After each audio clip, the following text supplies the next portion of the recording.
Hola jóvenes, espero que su familia y ustedes estén bien. Esta es la clase para primero medio de lo que correspondería a la segunda parte de la unidad uno que estábamos viendo, que era ondas y sonido. Entonces nos toca la parte de sonido. Bien, eh, sonido. En la clase iba a hacer algunas preguntas como por ejemplo qué música les gusta, por qué les gusta esa música, qué sonido les molesta a ustedes, por qué creen que algunos sonidos, por ejemplo, me molesta, no sé, el frenado de un auto muy brusco cuando hace el chirr con las llantas, eso me molesta porque es un sonido muy agudo, un pito muy fuerte, entonces íbamos a reflexionar respecto de eso. Que me dijeran qué creen que es el ruido y qué es el sonido. Entonces nos vamos a quedar con esa última pregunta. ¿Qué es el sonido? La respuesta que yo necesito que ustedes manejen es qué es el sonido, más bien es cómo se origina el sonido. El sonido se origina por cuerpos que vibran o por vibraciones. Cada vez que ustedes se le olvide es el sonido o qué cosa sería el sonido, cómo se origina, basta con que ustedes se pongan la mano aquí, en la garganta, y háganle así. "Ah", y ustedes van a sentir empíricamente, o sea, en la práctica, que acá algo vibra. Para que ustedes pudieran emitir un sonido, tuvieron que hacer vibrar esto que se llama el aparato sonoro o las cuerdas vocales. Bien, entonces, ¿qué es lo que es el sonido y qué es cómo se origina el sonido? El sonido son vibraciones.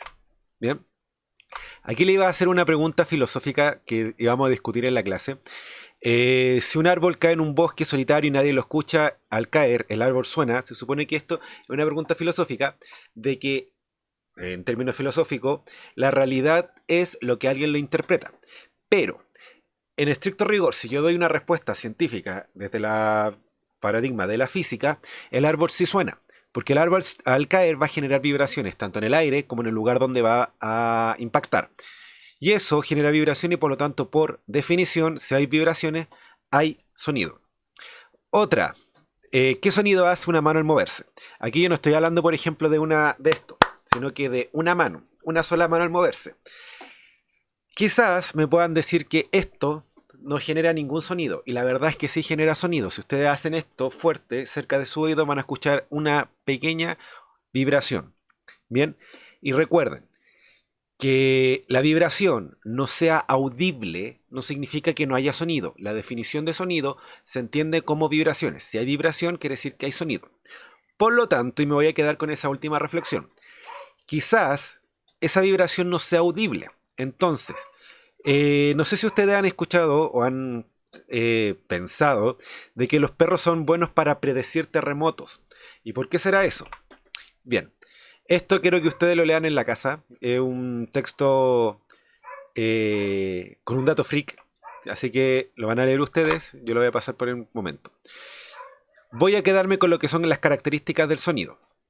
¿Qué es el sonido? El sonido es una onda mecánica. Como ya nosotros lo hemos visto, la onda mecánica es una onda que se caracteriza por necesitar de un medio material para poder propagarse. Bien, es una onda longitudinal, es decir, que se mueve así, no es esto. Esto es una onda transversal, la onda longitudinal es esto. Y viajera, es decir, se mueve solamente en un sentido. La percepción que nosotros los seres humanos tenemos va de un sonido que se mueve entre los 20 Hz a los 20.000 Hz. O sea, si una vibración está dentro de ese rango, nuestro cerebro va a ser capaz de interpretar ese sonido. Bien, en el caso de la pregunta de si una mano suena, si yo hago esto, yo voy a escuchar como que no suena. Pero la verdad es que está sonando. ¿Por qué? Porque está vibrando en una frecuencia, pero que quizás esa vibración sea menor a los 20 Hz. Por eso nosotros no lo escuchamos. Pero la verdad es que eso sigue siendo sonido. Bien, si este sonido, si una vibración cualquiera, está entre los 20 y los 20.000 Hz, eso es algo que nosotros vamos a poder escuchar. Ese es el rango promedio en los seres humanos. Bien, no quiere decir que todos los seres humanos tenemos que escuchar, por ejemplo, 20 Hz. Si escucho un sonido de 19 Hz, dejo de escuchar. No.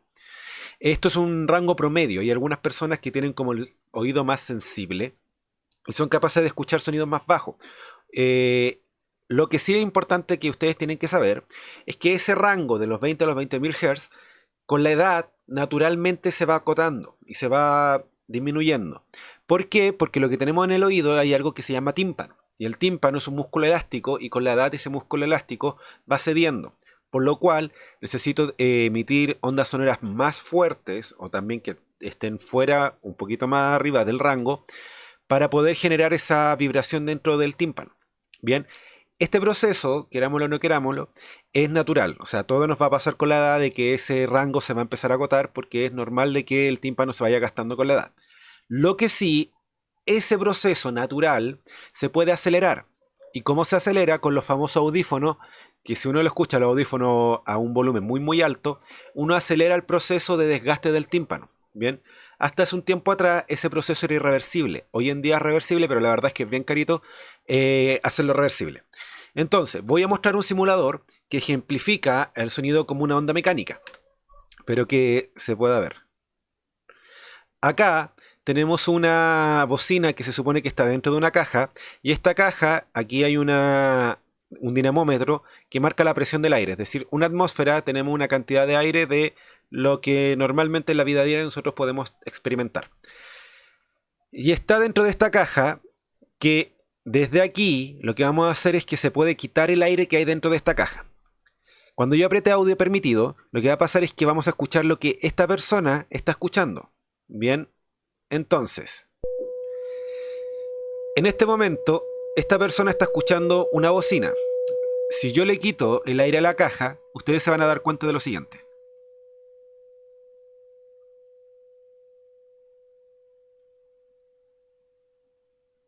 ¿Ven? Si se fijan, a medida que se va quitando el aire de la caja, como el sonido es una onda mecánica, el sonido aquí ya no tiene un medio material para poder propagarse, por lo tanto no va a poder propagarse. Bien, ahora lo que yo voy a hacer es volver a agregar el aire a la caja, y como yo estoy empezando a agregar aire a la caja, voy a volver a meter un medio material por el cual el sonido puede propagarse. Y al poder meter en un medio material por el cual el sonido se puede propagar, vamos a tener lo siguiente. La persona vuelve a escuchar. Bien, ya voy a detener esto porque de verdad sí que es molesto. Sigo. Ya dijimos que los seres humanos tenemos un rango de audición que va desde los 20 a los 20.000 Hz, pero no todos los animales tenemos ese rango de audición. Aquí tengo un gráfico donde de alguna forma le ejemplifico bastante resumido algunos rangos de audición de otros animales. Bien, por ejemplo, el elefante, el que tiene el menor cota, es decir, que empieza que parte a escuchar desde frecuencias más bajas.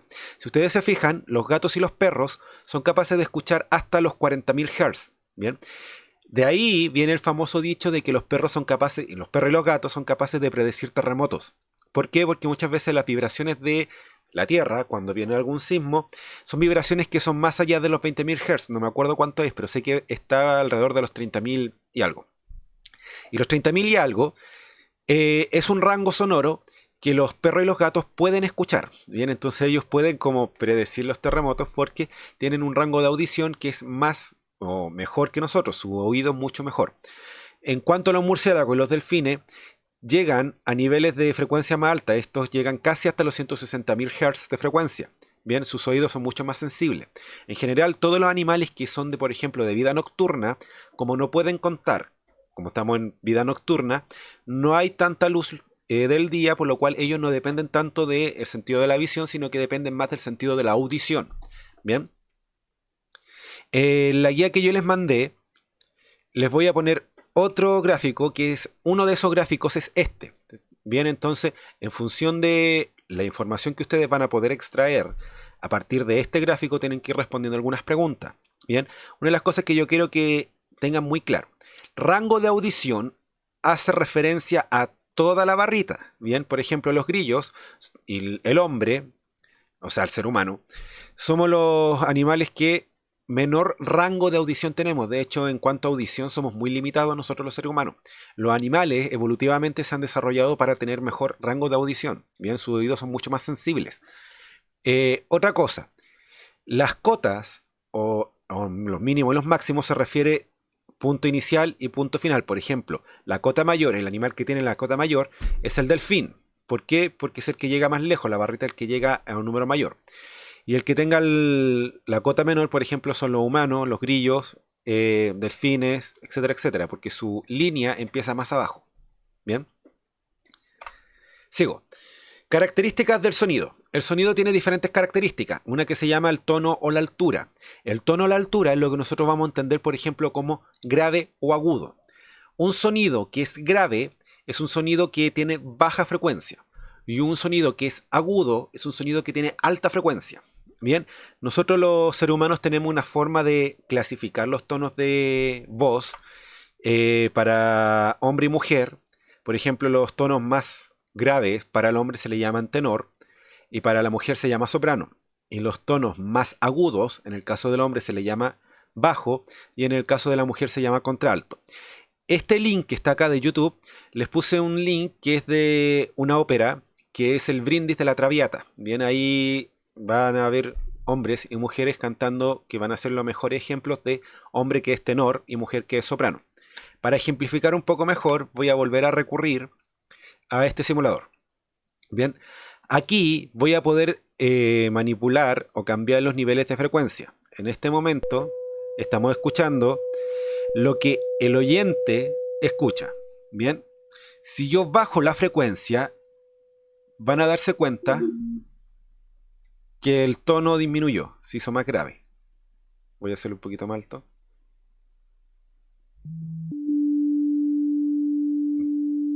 Un poquito más bajo. ¿Se fijan? Cuando yo bajo la frecuencia hace un zoom. Pero en este caso, si yo aumento la frecuencia, ¿se fijan? Hay un zoom. Bueno, soy muy malo con esto. Por favor, no se rían en sus casas. Entonces, puedo jugar con esto. Grave, si bajo la frecuencia. Alto, perdón. Agudo, si subo la frecuencia. ¿Se fijan? Y ahí voy a parar esto porque ya de verdad también aquí está siendo molesto. Sigo. Entonces, tono tiene que ver con la frecuencia. Un tono alto, quiere decir, perdón, una frecuencia alta significa tono agudo. Frecuencia baja significa tono grave. Siguiente, el volumen o la altura. El volumen tiene que ver con la intensidad, es decir, la energía que lleva la onda. Esta se relaciona con la amplitud. Bien, una amplitud alta, una onda sonora que tiene una gran amplitud, significa que el volumen de la onda o del sonido es alto. Y una onda con baja amplitud quiere decir que el sonido es bajo. Voy a volver a recurrir al simulador. Le voy a poner play.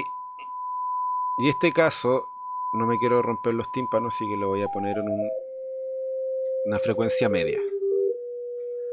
Si yo... Todavía molesta mucho, ya. Si yo bajo la amplitud, recuerden que la amplitud es la distancia máxima o la elongación máxima, lo más largo que puede haber de la onda. En este caso, la amplitud se va a ver, por ejemplo, en la distancia que hay de, por ejemplo, esta franja negra a la otra franja negra, o de una franja blanca a la otra franja blanca. Entonces, si yo bajo la amplitud, si ustedes se fijan, cuando yo bajo la amplitud, tengo una franja negra y otra franja negra. Y si yo subo la amplitud, la distancia que hay entre esa franja se hace más marcada. Bien, entonces, espero que se alcance a escuchar. Si yo bajo la amplitud, baja el volumen. Si yo subo la amplitud, sube el volumen. Bien, por lo tanto, el volumen se relaciona con la intensidad, es decir, un volumen alto significa que el sonido es más intenso. Bien, y se tiene que ver con la amplitud de la onda. Una amplitud alta significa que el volumen es alto, una amplitud baja significa que el volumen es bajo. Sigo. Timbre. ¿Qué es el timbre? Si yo, por ejemplo, pusiera a una persona al lado mío acá tocar guitarra y otra persona al otro lado a tocar violín, supongamos que las dos personas tocan la misma nota, es decir, emiten la misma frecuencia con el mismo tono, el mismo volumen, a la misma distancia, todo exactamente igual. Entonces mi pregunta sería, si yo coloco a alguien guitarra y acá violín tocando todo lo mismo, yo voy a escuchar el mismo sonido y la respuesta es que no. ¿Y por qué no la respuesta es que no? Porque la guitarra y el violín son instrumentos distintos. ¿Qué quiere decir esto? Que el tamaño de los instrumentos es diferente, el material con el cual están hechos los instrumentos es diferente, las cuerdas, la densidad de la cuerda es diferente. Bien, el timbre es una característica propia de quien emite el sonido. Bien, el timbre de voz, por ejemplo, de cada persona, vendría siendo casi un root o un carnet de identidad. Es algo que es propio de cada persona. ¿Por qué? Yo puedo decir, por ejemplo, que tengo un timbre grave y esa se debe de, por ejemplo, no sé, mido 1,80 m, mi caja torácica puede ser más grande, tengo 27 años, soy hombre, por lo cual son todas estas las cosas que van a estar influyendo y afectando en el hecho de que el timbre de una persona va a cambiar o de quien sea que esté emitiendo un sonido. Los otros que tenemos, absorción. ¿Qué es la absorción? Si yo, por ejemplo, aquí voy a sacar un polerón, estoy hablando y mientras estoy hablando me pongo esto frente a la boca, ustedes van a captar que el volumen de la voz baja. Bien, entonces si estoy hablando y me pongo esto aquí, mi volumen baja. Y recuerden que el volumen tenía que ver con la amplitud de la onda. ¿Qué es lo que es la absorción? Es que es disminuir la amplitud de una onda sonora. Bien, eso es absorción. Y eso se da por materiales que son blandos. Si por ejemplo ustedes se fijan cuando van al cine, se van a dar cuenta que el cine, las paredes, el suelo tienen alfombras y que son alfombras bastante gruesas. Esos son materiales absorbentes. ¿Cuál es la idea de colocar eso en un cine? Es que el sonido que se genere dentro de esa sala se quede dentro de esa sala. Bien, a eso se le llama cámara anecoica, que es la misma idea que, por ejemplo, los estudios de grabación que ponen bandejas de huevo alrededor de las paredes, bien pegadas a las paredes. ¿Por qué? La cámara anecoica, la idea de esa cámara es que el sonido que se genere dentro de ese espacio se quede dentro de ese espacio. Bien, sigo. Interferencia. La interferencia básicamente es lo mismo que nosotros vimos cuando estábamos con interferencia de ondas. Bien, voy a poner nuevamente el simulador. Aquí tengo dos fuentes sonoras o dos bocinas que están emitiendo sonido al mismo tiempo. Si ustedes se fijan, aquí se generan ondas circulares y en esta parte de acá es donde se intersectan estas ondas circulares. Esto que están viendo aquí, lo voy a poner pause, estos que estamos viendo acá, se llaman las zonas de interferencia constructiva, que es donde las ondas se suman, ¿bien? Las amplitudes se suman. Y esto que estamos viendo aquí, estas franjas de acá, es lo que nosotros vamos a entender como la interferencia destructiva. Entonces, nuevamente le vamos a poner audio. Si se fijan, cuando yo coloco a la persona dentro de esta franja, que se le llama la zona de interferencia constructiva, la persona escucha un sonido. Si yo coloco a la persona dentro de esta línea, que es la zona de interferencia destructiva, miren lo que pasa. Baja. Bien, entonces la interferencia constructiva es cuando las amplitudes se suman, por lo tanto genera un aumento en el volumen, y la interferencia, que son estas zonas. La interferencia destructiva es cuando las amplitudes se restan, por lo cual genera una disminución del volumen. Constructiva, destructiva. Bien, sigo. Y el ruido. Espero que se escuche esto. ¿A alguien le molesta esto? ¿Este sonido? Ya, no se escucha más. El ruido se entiende como cualquier sonido que sea molesto para una persona. El problema de este concepto es que es algo muy subjetivo. ¿Por qué? Porque el ruido, como es algo molesto para cada persona, esto es un concepto que se define para cada persona. Bien, por ejemplo, mi despertador para mí es ruido, es un sonido que para mí es molesto. Normalmente el ruido se asocia con sonidos que sean agudos, es decir, que tengan o frecuencia alta, sonido agudo, o también con sonidos que son fuertes en volumen, es decir, con amplitudes amplitudes altas. Bien, pero que lo que nosotros normalmente asociamos como ruido es agudo o fuerte, no necesariamente tiene que ser estrictamente así. No sé si a alguno de ustedes le ha pasado que, no sé, pues están queriendo quedarse dormidos y escuchan, no sé, pues el tic-tac del reloj o un goteo de una llave mal cerrada que está en la cocina. Aunque sean sonidos bajos en volumen y en frecuencia, aún así son sonidos molestos. Y recuerden que ruido es cualquier sonido molesto. Y el último concepto que a mí me interesa que ustedes entiendan, que es la rapidez del sonido. La rapidez del sonido depende del medio por donde se va a propagar. Bien, un medio que tenga mayor densidad va a implicar que la rapidez o la velocidad de movimiento del sonido va a ser mayor. Y un medio que tenga menor densidad quiere decir que el sonido en ese medio se mueve más lento. ¿Por qué? La densidad hace referencia a, si yo tomo un material, las partículas que componen ese material, qué tan juntas están. Bien, un material con una densidad baja significa que las partículas están muy separadas. Y un material con una densidad alta significa que las partículas están más juntas. Bien, recuerden, ¿cómo se originaba el sonido? Se originaba a través de vibraciones. Por lo tanto, por ejemplo, si yo genero que esta partícula vibre, es decir, se mueva, si la densidad del cuerpo es baja, quiere decir que las partículas están separadas, necesito mover mucho esta partícula para poder transmitir el movimiento a la otra partícula y así se puedan mover. Bien, pero si la densidad del medio es alta, es decir, las partículas están más juntas, no necesito mover tanto esta partícula para poder propagar más fácilmente las vibraciones. Bien, esa es la idea. Ahora, también depende de otra variable que es la temperatura del aire. Bien, la temperatura lo que hace es medir cuánto se mueven las partículas. Una masa de gas que tiene una temperatura alta significa que sus partículas se mueven más rápido en comparación a una masa de gas que se mueve con una temperatura más baja. Bien, sus partículas se mueven más lento. Es decir, si una temperatura o un gas o cualquier medio tenga una temperatura alta, significa que sus partículas se mueven más rápido. Por lo tanto, como se mueven más, es más fácil transmitir el movimiento y por lo tanto las vibraciones y el sonido que en un medio que su temperatura es más baja, porque sus partículas se mueven menos. Bien, para poder calcular la rapidez del sonido, ya establecimos que tiene que ver con la temperatura. Y para poder calcularla, se ocupa esta ecuación que está acá. Esta ecuación yo ya también se las puse en la guía y también les puse ejercicios ejemplos de cómo resolverlo. Bien, que es esta. La rapidez es igual a 331, que esto es un valor constante, más 0,6 por T. Esa T es la temperatura, que se mide en grados Celsius. Bien, entonces si yo les digo, por ejemplo, la temperatura del aire ahora son 10 grados Celsius. Lo que yo tengo que hacer es que esos 10 grados Celsius lo tengo que reemplazar en esa T. Serían 0,6 por T. Ese asterisco de multiplicación, ¿ya? Que en la guía, tanto en la guía como aquí, no había otra forma de poner la multiplicación. Entonces tengo 10 por 0,6, eso me da 6. Y 6 más 331 son 337. Bien. La rapidez del sonido, si la temperatura del aire fueran 10 grados Celsius, se movería a 337 metros sobre segundo. O sea, por cada segundo que pasa, el sonido avanzaría a 337 metros. Bien.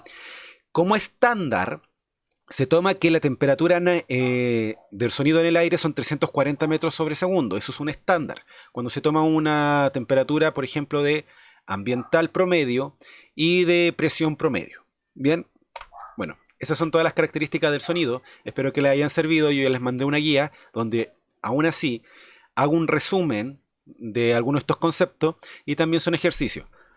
Principalmente son ejercicios de cálculo de la rapidez del sonido en función de la temperatura. Y también yo les voy a dar en algunos ejercicios el valor de la rapidez y ustedes tienen que calcular la temperatura. Bien.